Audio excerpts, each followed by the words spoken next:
Hello, and welcome to another edition of Maximum Growth Live. I'm one of your hosts, Jay Ruane, CEO of FirmFlex, your social media marketing agency for lawyers, as well as managing partner of Ruane Attorneys, a civil rights and criminal defense firm here in Connecticut. With me, as always, down there, DC, Maryland, Virginia, and South Carolina, my good friend Seth Price. Seth is the managing partner of Price Benowitz, a powerhouse law firm here on the East Coast, as well as the president, or no, the CEO. I ask this every week. I never get a straight answer. What are you at Blue Shark besides the Grand Poobah? I am the Sherpa that carries stuff around. Okay, well, that's good. I think of my job more like as an expediter when I was a waiter back in the day. And there was, the chefs on one side and the waiters on the other. And there was one guy who got them. That's what I feel my role is most of the time. Well, speaking of expediting, we are here today. It's going to be a short episode, but it's something that a lot of people are going to be able to talk about on their way to Max LawCon, which is next week. We have been talking about it offline, sending text messages back and forth. I know you're going to be there. I know I'm going to be there. My whole FirmFlex team's going to be there. You're going to have people there from Blue Shark. I've got the agendas up here in front of me. I want to talk a little bit about it and get people sort of excited for the conference that's coming up because it's been a while since this whole community was together, and I think it's a great opportunity to talk about some of the exciting things that are going to be there. So, absolutely. What are you looking forward to the most?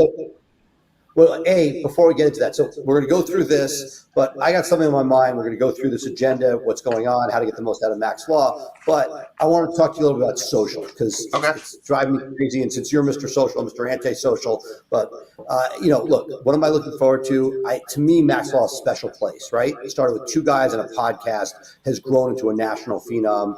They've layered in the guild. They've really put together something that I think it's organic and genuine. Most of the groups that are out there that support people have sort of a ringleader, an entrepreneur, somebody with a pure profit motive behind it. And these guys, while a buck may be made, nobody's getting rich off of what they're doing right now. They've essentially done this to help rise the tide of an entire legal community. And that's what I love about it. It's very organic. It's people coming and sharing and the network that has been built because you feel like you're in onto the ground floor of something special is particularly cool, both from a national referral network perspective, as well as what are the granular things that take you from point A to point B. And I think what I love about it is, look, both of us have scaled firms. We're now at the point where many of those granular things are in the rearview mirror, but going back and visiting, hey, how do I tighten these things up from the perspective of somebody who doesn't have these legacy systems in place? Very valuable.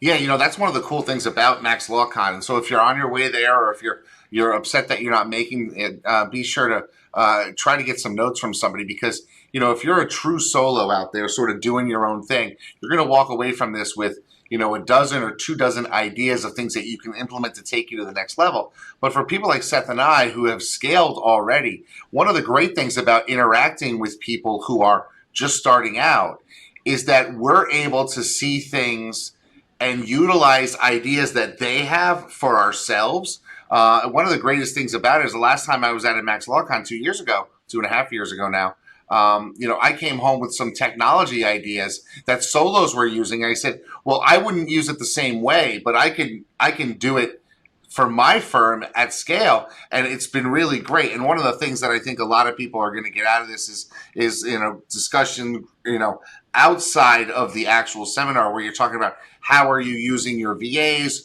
What training do you do for those people that are overseas? We've talked about that a lot on the show recently. How are you staffing up? How are you scaling your space? There's a lot of good things that you can talk about here that really sort of help you run your business and run your firm, stronger, faster, and better, which is what we all want to do because we want to make the most out of our lives. And this is a great opportunity to sort of take the wisdom of many and distill it into what works for you. No, and I'll give a great example of that. I think we both can say this. I think it was a lot of solos that embraced overseas VAs in a way that the legacy firms didn't, and that it was not the same. Like I don't look at it like a VA situation where you're like, here's a catch-all person who does anything, but rather saying, hey, at scale, we have all these different people in departments, and now what we're doing is one by one lining up an assistant for each person, trying to reduce growth of domestic. And one of the things, I just had a meeting this morning with my team, one of the huge benefits that we've had, and again, I don't want to be overly anxious because it's not like we have 3 years of data to look at, is the reduction in drama. That many of the interpersonal things that we've focused on earlier Max Growth Lives about drama in the office and different permutations of HR issues has subsided with people that are excited for the job, and whether challenges with international and keeping culture and all of that together harder when you're under one roof. But huge benefits in that certain areas that normally had recent college grads with its built-in turnover have been substituted out for people that are thrilled to be here, very communicative. And it really, again, I credit what you just said, which is that I saw what smaller firms were doing and embraced that, but as you said, tweaked it to what we need as a larger firm. Yeah, and the flip side to that is, I know I've been pretty open about some of the mistakes that I've made. I know you have been as well. And by being out there and talking about them, the people who come behind us don't have to make those mistakes. And that's or when they make the mistake, so that's what they were talking about. I just think that can be it too. Whenever I see people who are like mentors of mine a couple of years ahead, it's always crazy because I'm like, oh yeah, that's what they were talking about. Yeah, absolutely. So what I want to do is let's talk a little bit about day one before we take our break, and talk a little bit about the speakers that you're going to hear from on day one. I've got the agenda up. So obviously, the first one after the standard introductions, we're going to hear from Dave Fries, who's going to talk. The title of his talk is "What Spies, Interrogators, and Special Forces Operators Can Teach You About Having a Better and More Profitable Practice." And I did some research about David and what he does, and it's interesting. He is a trust, estates, and wealth attorney. And that's, you rarely see people talking about wealth management as attorneys. You often hear of it in the financial realm. But a lot of lawyers out there in the trust and estates game don't pitch themselves as wealth management. But I think that's certainly something that I think we're going to hear from him about. But it's definitely something that I think all of us are concerned about, having a more profitable practice. In fact, today, in the bigger group, there was a whole a string of comments about, should it be a third, with a third being profit? And I said, look, I'm not a third profit because I'd rather reinvest in the business. And other people are like, yeah, I'm a 10% profit because I'm doubling down on my marketing. While other people are like, I want to have 50% profit and I'm not going to hire any staff because I'm going to maximize my revenue by keeping it small and lean. So it's really sort of an interesting topic that I think really kicks off the whole conference, with getting into the mindset of what we're really there to talk about. Awesome. Next up is going to be Jim Hacking, about how a lawyer changed his life. You've seen Jim speak a couple of times. What are your thoughts about his presentations? Look, every time I think I know Jim and he speaks, I learn more. Just a guy with all sorts of depth, and through allegory, he really is able to share quite a bit. And he opens up in a way that most people can't about where they came from and how they got there. Yeah, it's interesting because having seen Jim speak before, he sort of puts his own stories out there. He talks about his life, really sort of introspectively when he's on the stage, and I think that's unique. A lot of people sort of don't want to talk about some of the scars and the missteps, and Jim is very open about that, and it allows you to say, I guess maybe it's one of the things that's causing mental health problems in teenagers. You hear about it on the news or the social media, that people only ever post the good stuff. And Jim is open about the good stuff that's happened to him and his firm, but he also talks about the warts and all, and the self-doubt, and the struggles as running a business, and identifying your vision and that type of thing. And I think those things matter because, I see some solos that are out there. I see young lawyers. I see old lawyers, and everyone says, "Oh, the grass is always greener." They look at somebody else and say, "I want that level of success," but they don't see what goes into that level of success necessarily. And Jim is very open and honest about what has gone into it, and I think that's interesting. And then right after that, you're going to get Tyson, who has really been sort of inspiring on the other end, where Tyson seems to talk very much so about giving you the kick in the ass you need to actually go out and do it. So it's sort of like a 1-2 punch that you get somebody saying, "Look, we all suffer from certain things. I have some issues that I've had to overcome, just like you have in your house. Nobody is living the perfect life." And then you get Tyson coming right around the back saying, "Okay, now that you know that, get to work." And I think it's a really effective way of combining their messages sort of in a synergistic way. You think 1 and 1 equals 3. Absolutely. Next up, then, we have Billy Taurasio. And since you've seen Billy speak at a bunch of conferences, I know you've seen her speak at Clio, obviously at other Max Law Cons and some other stuff. And she's going to be talking about pandemic office space. And that's something that you've been dealing with as well. Yeah, and you know what I would say? Like, I just saw Billy speak out at the TBI conference. How a divorce lawyer from Arizona ends up at a San Diego PI conference, I'm not quite sure, but she blew me away. I'm pretty cynical. I don't like anybody. Like, there's a lot of fluff out there. So I'd forget about her topic. I just go to here to Billy. She's always thinking outside the box, and whatever, I don't care what the title is, just her way of thinking has been one that has been helpful myself, just figuring out how to pivot, how to do things, very insightful. Awesome. And then there's this random dude from Connecticut wrapping up the morning before lunch. It's great. I go, it's Jim, it's Tyson, it's Billy, and then I'm the only thing keeping people away from the lunch table. So I fully expect to lose people. I'm going to be talking a little bit about systems, as everybody knows. And if you're part of this podcast, if you've listened to this show, obviously you know that I'm big into systems. In fact, I wrote 3 systems yesterday to add to my firm. And some of the lawyers that I showed them to were like, "This is great. How come you hadn't written this before?" So it's sort of like my little thing. It's how I get my moment of zen, is I sit down and I think through logically a system. But my presentation is going to be short. It's only about 20 minutes long. But it's actually a modified version of something that I've done before. But I think I've been able to actually ramp it up and make some changes to make it very easy for you to remember how to create systems by using 3 pieces of punctuation that we're going to talk about. And as long as you can remember those, and any lawyer here will be able to remember those, it's going to be very easy for you to be able to implement these things. And so that's even just the morning of Max LawCon.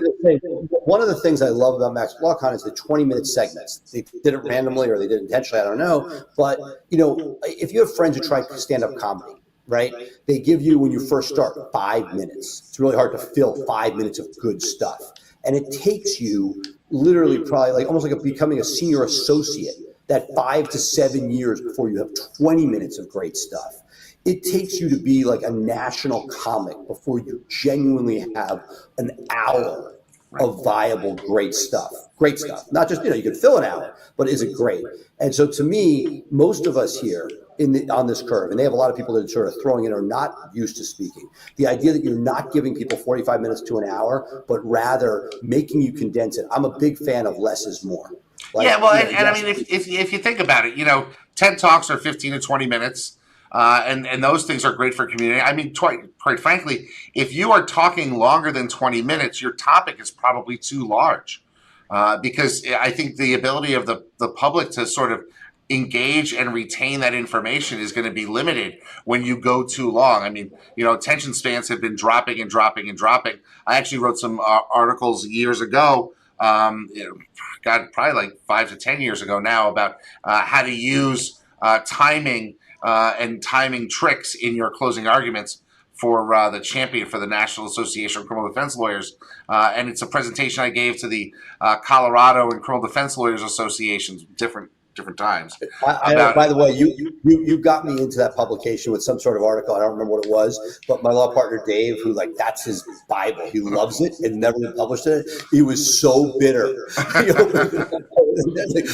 So that was one of the greatest gifts you've ever given me. Oh, that's awesome. That's awesome. All right. So after lunch, obviously, in between that lunch break, you're going to be able to see your the vendors that are out there. Seth, I know you're bringing a bunch of people from Blue Shark, and obviously you'll be there and have people that can answer questions about GMB, SEO, and that type of thing, right? That's who you're bringing out there. Yeah, absolutely. So we have a bunch of people, some of our links people, some of our content people. We have a lot of clients and friends out there. So A, figuring out what they need, and B, working with people. I mean, like just the other day, you like threw me something. Hey, I'm trying to do this. It's not working right. If we can bring substantive experts to sort of do a Q&A on whatever the issue of the day is for you. For you, it was moving an office. If we're able to give some clarity to that's our goal. Yeah, that's awesome. And then obviously I'm bringing my whole FirmFlex team out, which will be great. We're actually launching a brand new product at Max LawCon, social funnels, which we're really excited about. We've been testing it with some of our customers, and it's been really sort of taking off. The volume that we're getting of views has been great, and the people who we've been doing it with have really reaped the rewards. So it's something that we can roll out to everybody at Max LawCon. And social is where people are at. They're spending a lot of time, but doing social right and having the right funnel is important. And we've made it sort of very easy for you to get a funnel set up. We can do the whole setup for you, which is great. But I want to talk a little bit about the afternoon. Gets really kind of crazy because you've got competing tracks going on. And the first one, I think, is something that a lot of lawyers need to spend time on annually. And it's not something that you can just sort of set it and forget it. And that's vision, because visions continue to change. And that's where our good friend Bill Umansky is going to be speaking in the vision track about resiliency. And you've known Bill for a long time. What makes you excited about seeing him? Well, just his energy, enthusiasm. He brings something like an X factor. This is a guy who's found a way to make a buck in one of the most competitive markets in the country on his own terms, while having a good time, while embracing his employees and the community. Just a guy who has done things in a creative yet profitable way. Yeah, absolutely. And alongside that, there's going to be a whole marketing track that's going to be that you've got Jordan Ostroff, Nicole Christie, Bernard Nomberg, and Mo Lilienthal are going to be speaking, and that's a lot of great people that are going to be. Say, they're all great. But Bernard's like everything he posts. Like, you ever meet somebody online you don't know that well other than online, and every one of his side interests, baseball cards, Mo Berg, is one of these guys always fascinating. He started a whole Facebook group about the catcher spy, who's been one of those intriguing historic characters. So fascinating guy with a cool podcast himself. And then after that, we've got two other tracks. Both I think are important, especially for the solos that are the smaller firms that are going to be here. And that's a track all about team building, and then another one about future planning. But one of our very first guests on Max Growth Live was Joey Vitale, and he is going to be talking about something that we've talked about a lot recently, and that's hiring and onboarding your first overseas assistant. And I think that's going to be something, because as far as I understand, his entire team is remote, and he's been able to build his business and build it, and it's sort of like the stone picking up steam as it heads downhill. He's going faster and faster and faster now as he starts to expand his operations. So that'll be really interesting to see. And then obviously the next thing, the other track that's going to be going on is future planning. And it's really interesting because Russ Nasevich is going to be there talking a little bit about his story from when he started 2 years ago hanging a shingle to where he is now. And one of the benefits is that Russ is a certified financial planner as well. What are your thoughts on the afternoon? No, I mean, Russ is a rock star. I've gotten to sort of work with him along the way. And it's just neat because the guy came as an out-of-the-box lawyer with this financial component to his practice and has, with very modest resources, built quite a nice regional practice. Yeah. And then ending the day, your friend and mine, and something that I think we both bang the drum about regularly, is going to be Gary Falkowitz, who's going to end the day in the big hall with everybody talking about intake and the value of intake. And you've had the pleasure of seeing Gary a bunch of times. What are your thoughts on that? No, Gary, great guy. I just got to hang out with him at Pilmo. We spent an hour and a half brainstorming. I try to block out as much time as I can when he's around. I'd say when it comes to intake, there's one of the sharpest minds in the space, and when he speaks, people should listen. If you haven't heard him before, it'll be quite a treat. If you have, he always brings fresh stuff to the table, so it should be great. Yeah, and one of the things about Gary that I really love is that once he gets off stage, he's super approachable, and he truly is like excited about intake. I mean, the animation when he ramps it up, he's and then you could do this, and he gets really excited about it. So it's great. So if you're out there and after he speaks and you want to question him, don't hesitate to talk to him, because Gary is very, very inviting. All right, Seth, what we're going to do right now is we're going to take a quick break. When we come back from the break, we're going to talk about day 2 of Max LawCon and give you guys our final thoughts. All right, we'll be right back with more Maximum Growth Live. Hi, I'm Jay Ruane, one of the founders of FirmFlex and a practicing attorney for over 20 years. Anyone who knows me knows how my firm runs on the systems we create, and it has allowed us to flourish, even in tough times. I spent years and hundreds of thousands of dollars until I finally figured out a way to engage my audience and drive top-of-mind awareness with social media. And what did I do once I figured it all out? I built a system for it, and now you can put that system to work for you. You see, we took the hard part, creating the content and finding the images, and made it foolproof. Every day you will have curated social media topics to post designed to make your firm constantly remind your audience about your firm, what you do, and how you can help. And the best part?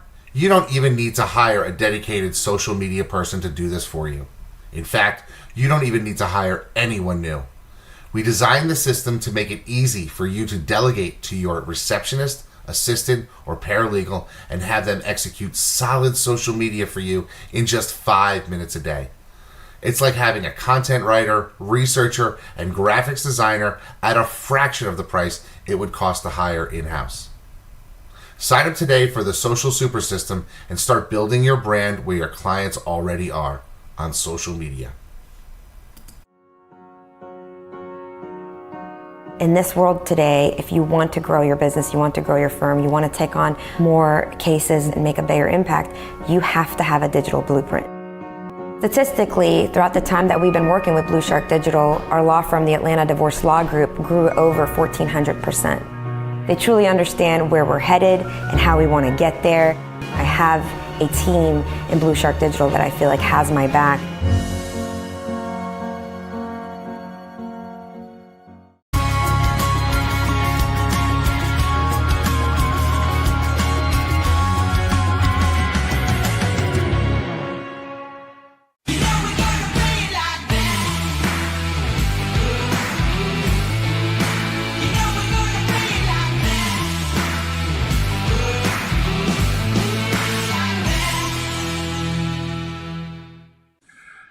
And we're back with more Maximum Growth Live. Seth, I want to talk to you a little bit about the second day of Max LawCon. We've got a lot of topics there. I don't want to go as deep as we went in the first segment because I don't want to overwhelm people. But one of the people that you're going to see speaking that day is Jay Henderson, talking about KPIs. And we've talked a lot about KPIs on the show. What are some of your thoughts on that?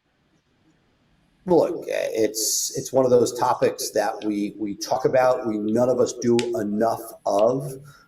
The more you do, the better, in the sense that, managing with data, always important. And it's a cat and mouse game, getting the data and the right data and the meaningful data so that you can make solid business decisions, whether it be increasing of marketing or dealing with hiring and firing. Those things are very, very important. I'm struggling with it in a number of areas where, I look down, I want to make a decision. I don't have the data I need, and I need to make tweaks in order to get it. Yeah, I think that happens a lot. Okay, so there's 4 tracks on Tuesday. Excuse me, on Wednesday as well. There's going to be a practice management track and an intake track, which I think is really sort of intriguing to me.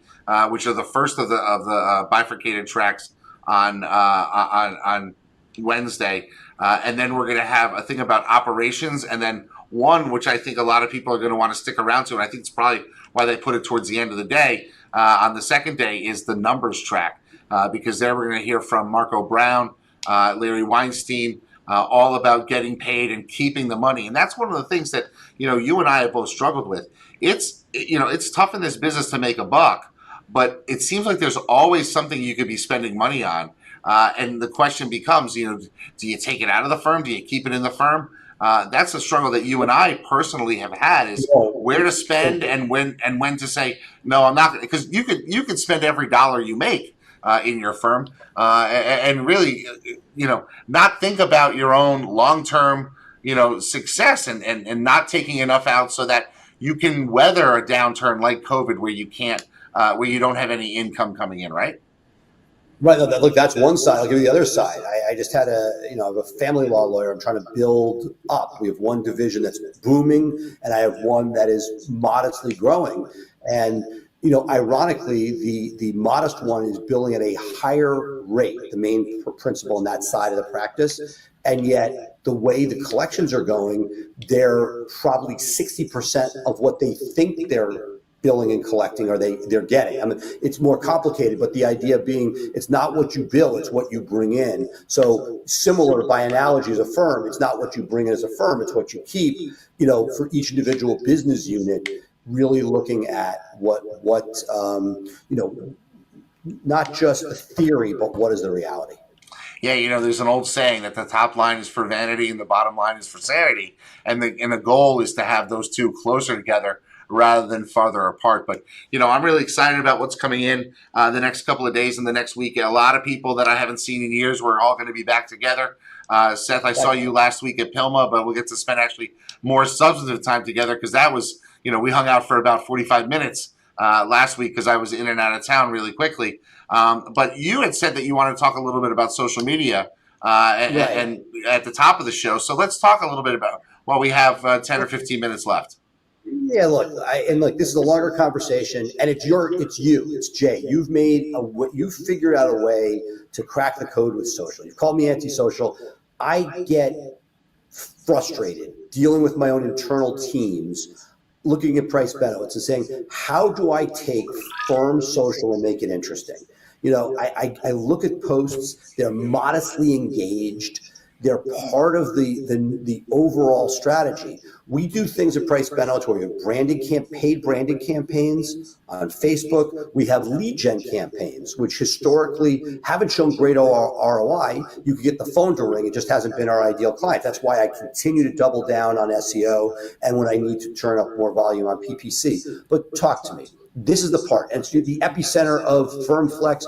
But for those people out there where they're not doing it themselves and they've delegated, how do you give us a couple of basic steps? Because I'm not new at this. I've had a social media person for several years. You've spoken to her. How do I get beyond I'm doing the job by making the post to I'm doing something? And you talked a little bit about this at Pilma, but how can I make it not suck? So I think what it really comes down to is defining your voice. And this is the thing that I think a lot of people miss when they say, okay, I'm going to bring somebody in who's going to run my social media. You need to actually sit down with the person who's going to be doing your social media and talk to them about who you are. It's all about them getting to know you and how you would post things and comment on things. And are you sarcastic? Are you goofy? Are you straight-laced? Because that's how you can push out your personality on social media. And one of the biggest problems people have, and I'll make a confession here. So last night I was home and I was watching The Real Housewives of Salt Lake City, and one of the characters on the show was being confronted about how she had retweeted something that was definitely negative about another cast member's child, right? And her response was, well, I don't do my own Twitter. Somebody else does it for me. And they're like, well, you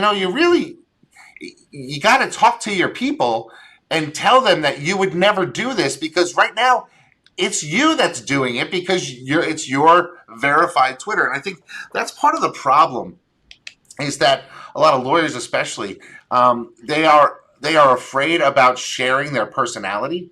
They're afraid about putting it out there. And I'm not saying that you have to necessarily be scandalous, but people do like mustard or ketchup on their hot dogs, and it's okay to say that I like ketchup. And people will say, "Oh my God, I can't believe you would do that." But you can take stands on certain things. You can say, "I like knock knock jokes or dad jokes." Will Norman's great. He puts a lot of dad jokes on his social, but it lets you know who he is as a person, and that type of thing. And so you got to have a personality. Your firm has to have a personality. I get it. And look, I get paid social. I get lead gen. My question to you is, from a firm account that's not somebody who's doing who's using their organic, like the J. Ruane account or the Grungo account. If you're doing this, can this be done from a business account? Or the real success stories where it's you, and that's why you have to be careful because it is your brand, where it's Jay Ruane doing it, he has this, and that you as the leader of the firm can do it. Because one of the things, I was looking and studying some of the guys there are a couple guys out there that are claiming huge numbers in the PI space that are speaking at conferences. And two things that I've noticed, when you dissect their speeches about what they say they're doing, they may have 1 million Instagram followers, but what they seem to be doing is paid Facebook to generate business. I'm not talking about brand. I'm not talking about awareness and keeping your flock. Can we, is there a middle ground? It's one thing to say, I want to have an Instagram feed that shows pictures. So if somebody goes there, it demonstrates a robust social presence. If somebody goes to apply to work for you, or somebody wants to look at you, or a juror looks, they see something comprehensive. But when we start to talk about ROI and how are you getting there, that leap, because I see the one bucket of paid, which we do at Blue Shark, right? I know how to make the phone ring from social. Mass tort area, very, very profitable. Single event, less so. It still makes the phone ring. It's just not as great of an ROI, and the cases may not be as good as other areas. My question for you, though, is on one hand, you have ketchup versus mustard. It's interesting, but can you do that from the business, or do you have to look at this as not a loss leader, but basically an ethos builder versus here is my lead gen where I'm seeing ROI because I know if I spend this much, I'm getting that much. So let me ask you, do you go to events with your wife that your friends have in the neighborhood, and they say, "Oh, we're having people over for a cocktail party, and why don't you come over?" That type of thing. You do that, right? Absolutely. Yeah. You're a social person, Seth. I mean, the truth is, if someone says there's a cocktail party, you're going to show up, right? Barbecue over cocktail, but yeah. Okay. Yes. Barbecue. Okay. I'd go to a cocktail party. That's my style. Yes. But yeah. Okay. So we're the two guys at cocktail parties not drinking. That's the reality of the situation. But we're over at our table. Yeah, I'm way over drinking at this point.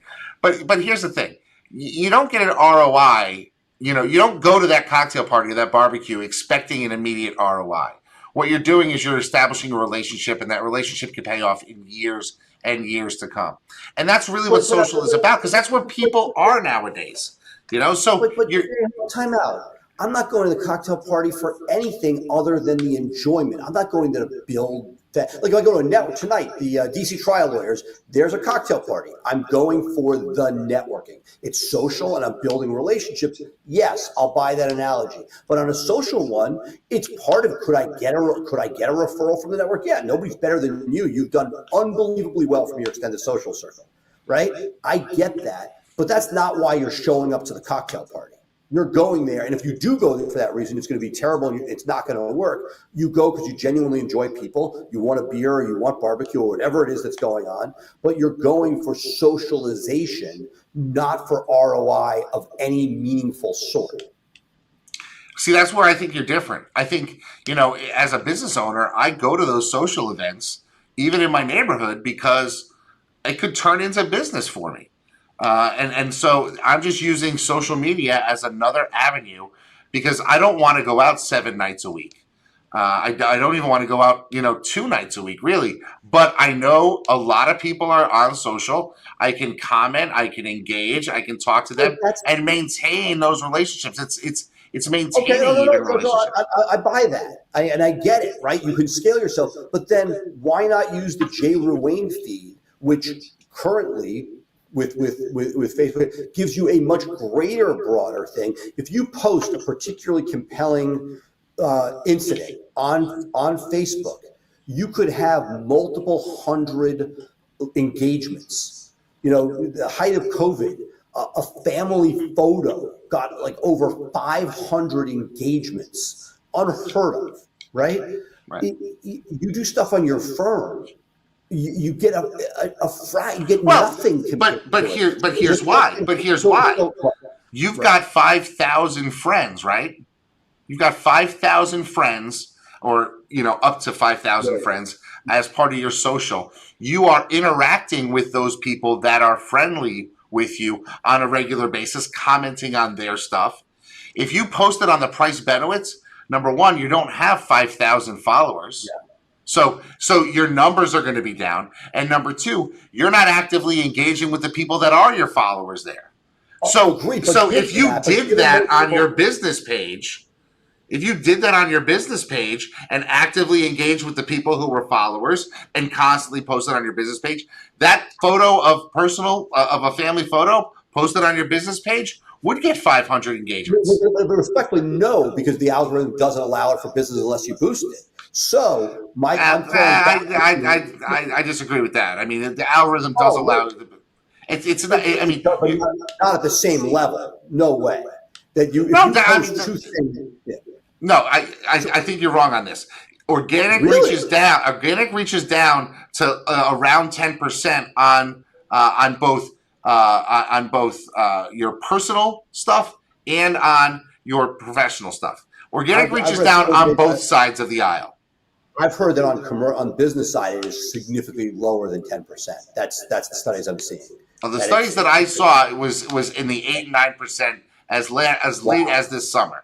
It's not as low as better news. But I guess so let's go back to this. Knowing that there's an ROI of your time, whether it's your time or somebody else's time. And not that you want somebody ghost doing your personal social, because that recipe for disaster, as you sort of started off the conversation with the Twitter.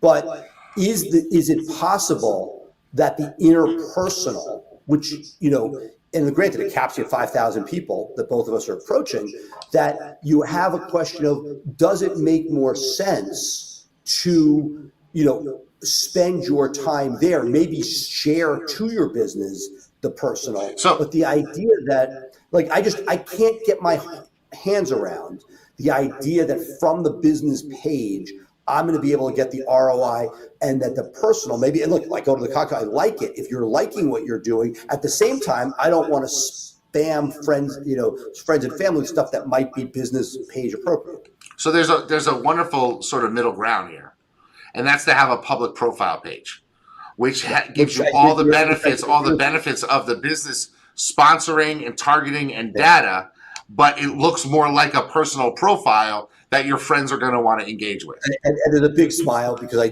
you told me to do this at a conference years ago. I ran out and did it. It's there. Every once in a while somebody likes it. And you know what? I punted on it. It sits there, but it has not gone anywhere. So effort in, effort out. So exactly. Yes. Look, at the end of the day, you're the king of, you're going to do what you like to do. You don't like to do social because you'd rather focus your time. I love doing social. I love the personal social piece and sculpting that. I just, it's the taking that time and attention and figuring out how to allocate it. Is it look, again, there are people that have successfully shown cool pieces there.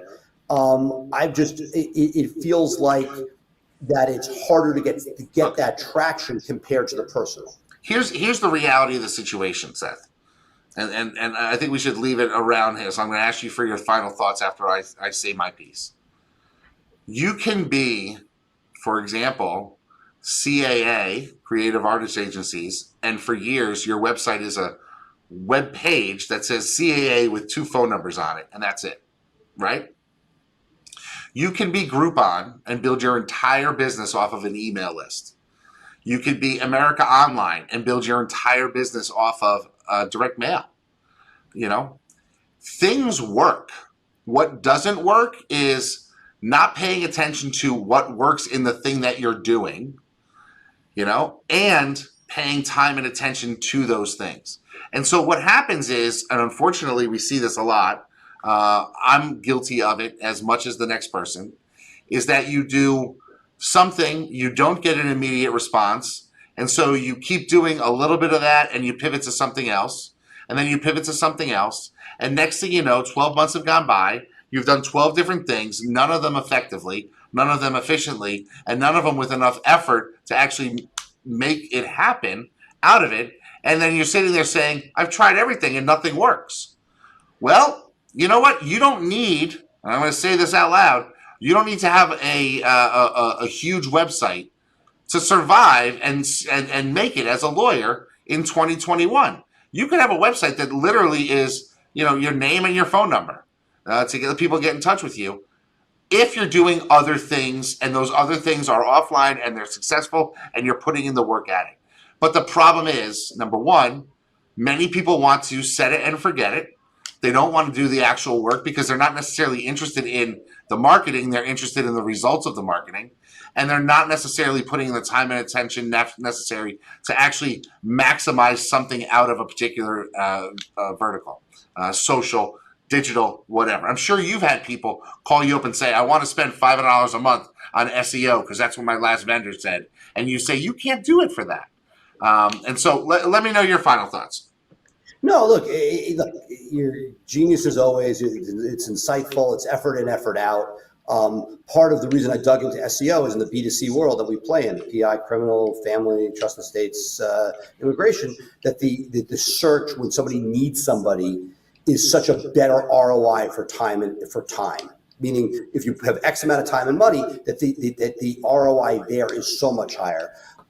We both, the grass is always greener. You know, we always want what somebody else has. I'd love to figure out how to crack the code there. And it's like, you know, and I just haven't seen from the business point of view, but all your points are well taken, you know, and it's, again, part of it is you put your A team on something, which means you don't have your A team doing this other piece. The question is, and that's partly how I built it. The reason that I have no in-house marketing, every time I saw somebody good, I put them at Blue Shark. Oh, they can do more and more and more. And that's how we built digital, because every dollar I spent there, every person I had there built it. I've just struggled to scale that with social, and that when I've done the safe thing, because I don't want to wake up and have the Twitter with some nonsense, you know, being shared, the safer you go and the more sanitized it is. As you said, you have to say something that's edgy to get social to work.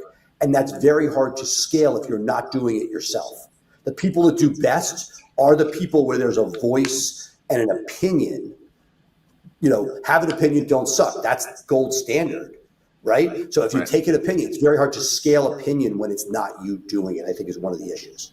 Well, I think there's some things that you can do. And I think one of the things that I think you're neglecting is the fact that many lawyers, especially in this audience, live in smaller communities. I mean, DC, Maryland, Virginia is a very large, very transient sort of, people come in and out regularly of those cities. Whereas if you are in, you know, Veneta, Oklahoma, or Chuck Boyk in Toledo, you know, you can grow your brand over decades so that you become ubiquitous. Whereas it's going to be difficult, you know, with just given the volume of people in Dallas or in Atlanta to be ubiquitous.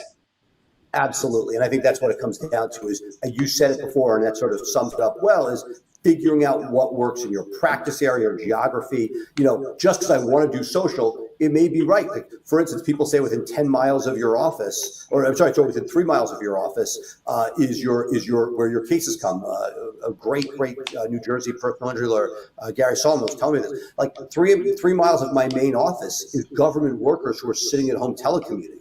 You know, I mean, like it's there. It is knowing what works for you in your place. But as you know, I will continue to tilt at the windmill and try to crack the code. But it has definitely been a humbling experience trying to figure that out. Well, why don't you stop by my booth next week, and I'm going to talk to you a little bit about the social funnels that I think actually could work in your neck of the woods if they are targeted properly. And we can set them all up for you. Set it and forget it. We turn you over the keys. We sell you the car and then let you go drive it off the lot. That's what we're going to do for you. This whole conversation was teeing this up. So that's no, I didn't really want to do that, but no, I'm being facetious. I'm being facetious. You've never been that. I'm saying that the idea that, look, that's why I love talking to you, because we do what we love. You love this, and that's why I sort of come to you with these questions and perplexing comments, because I'm sitting here.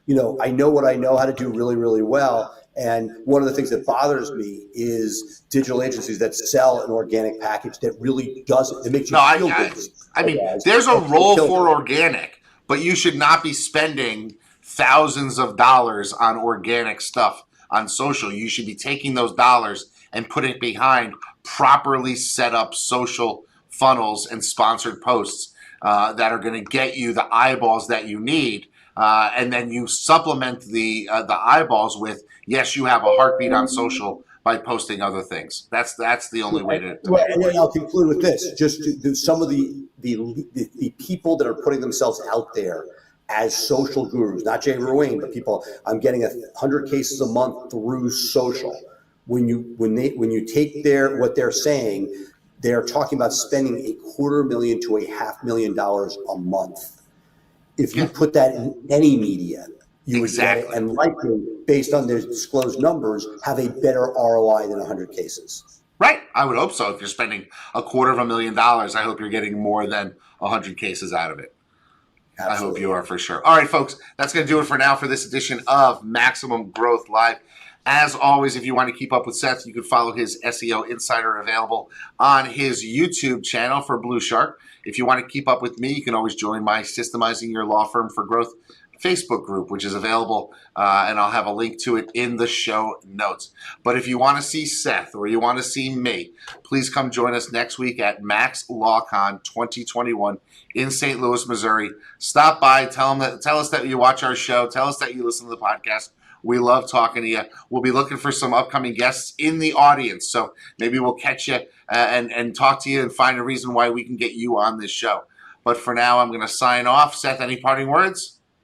Have a great week, flight. And we'll see you in St. Louis.